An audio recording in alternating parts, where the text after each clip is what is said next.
महत्वपूर्ण है प्रधानमंत्री की शक्तियां। तो प्रधानमंत्री की शक्तियां भारतीय लोकतांत्रिक देश के अंतर्गत जो भारतीय संविधान है उसमें अच्छे से स्पष्ट तौर पर तो जानकारी नहीं दी गई है, परंतु हेड ऑफ गवर्नमेंट और मंत्री परिषद के अध्यक्ष तथा कैबिनेट के अध्यक्ष होने के नाते इनकी शक्तियां काफी ज्यादा विस्तृत है। उसी में हम बात करते हैं। पहला है मंत्री परिषद का नेतृत्व। मंत्री परिषद जो मिनिस्टर ऑफ काउंसिल जो होता है उसके वो हेड होंगे। जो भी चीजें चर्चा की जाएगी मंत्री परिषद के अंतर्गत, जिस विषय पर चर्चा की जाएगी उसमें अंतिम सहमति प्रधानमंत्री के द्वारा की जाएगी। इसमें एक बहुत महत्वपूर्ण टॉपिक यह है कि प्रधानमंत्री यदि किसी विषय को लाते हैं या उस पर चर्चा करते हैं या अपनी उसमें सहमति देते हैं तो यही अंतिम सहमति मानी जाती है। उस सहमति के अगेंस्ट में मंत्री परिषद का कोई भी सदस्य हो नहीं सकता है।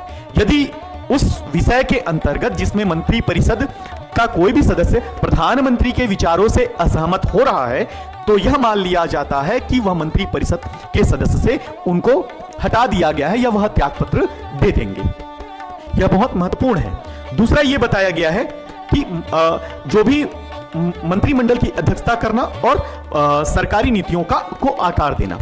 दूसरा यह है मंत्री परिषद तो एक विस्तृत व्यवस्था है, परंतु कैबिनेट की भी व्यवस्था भारतीय संविधान में दी गई है।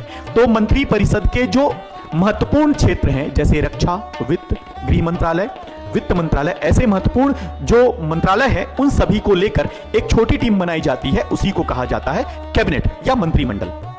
ठीक, तो उसी मंत्रिमंडल का वो समय समय पर अध्यक्ष मतलब जब भी बैठक होगी उस समय अध्यक्षता करेंगे और उस मंत्रिमंडल के जितने भी नियम जितने भी नीतियां वहां लाई जाएगी या जो भी दिशा निर्देश दिए जाएंगे वो मंत्रिमंडल में प्रस्ताव पास किया जाएगा। उसी मंत्रिमंडल के प्रस्ताव को मंत्री परिषद के बैठक में लाया जाता है और प्रधानमंत्री जो है उस मंत्रिमंडल के जो भी विषय होते हैं उनकी दिशा और दशा का चयन प्रधानमंत्री के द्वारा ही किया जाता है।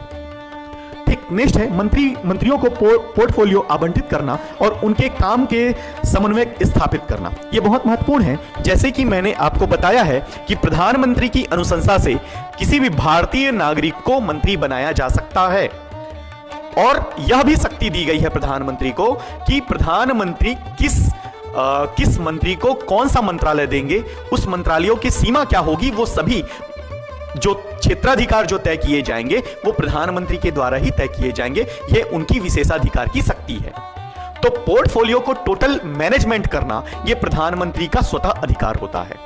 ठीक है, तो प्रधानमंत्री जो है अपने अनुसार किसी भी मंत्री को कोई भी मंत्रालय दे सकते हैं और यदि उनको लगता है कि कोई भी मंत्री काम अच्छा नहीं कर रहा है या उनके अनुरूप नहीं कर रहा है तो वो किसी भी मंत्री को उस मंत्रालय से हटा सकते हैं। तो यह भी बहुत महत्वपूर्ण है। साथ ही मंत्रालयों के बीच एक प्रकार से समन्वय का काम करना। यदि किसी भी मंत्रालय के अंतर्गत कोई टकराव वाली स्थिति आती है तो प्रधानमंत्री जो है उनमें समन्वय का काम करेंगे। या कोई बड़े कार्य किए जा रहे हैं, जैसे सीएससी की बैठक अगर की जा रही है, मतलब केंद्रीय सिक्योरिटी कमेटी जो होती है उसकी जब बैठक की जाती है तो बहुत सारे मंत्रालय उनमें होते हैं, तो उन मंत्रालयों के बीच एक प्रकार से समन्वय स्थापित करना यह प्रधानमंत्री की जवाबदेही होती है। तो यह बहुत महत्वपूर्ण है प्रधानमंत्री की शक्तियों में।